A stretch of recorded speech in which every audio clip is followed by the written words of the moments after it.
Oluganda Kasameme 223 Kanoonya Juma omusoyisoyo w'ekyasa ndiwo okusasanya Oluganda ku mutimbagano era munyiikirira okulutambuza.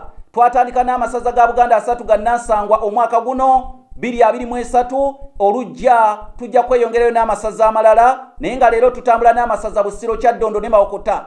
Olwaleero ndino yakiikiridde essaza lye Busiro, essaza lye Busiro Kabiswa Kiwujjo. Kale tugende bwe tuti Omulangira Kabiswa Kayemba Kiwujjo okuva Enkokonjeru Kyaggwe. Njagala mumbuulire erinnya eriyitibwa ekikolwa ky'omuyizi okulwanagana n'ensolo ku ttale okutuusa lwagitta.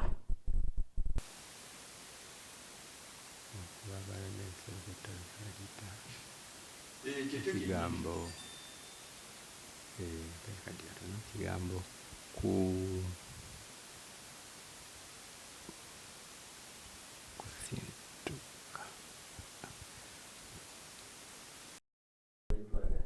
ne kigaana ekikolwa ky'omuyizi okulwanagana n'ensolo ku ttale n'agitta, ekikolwa eky'Abaganda kye bayita okuligita.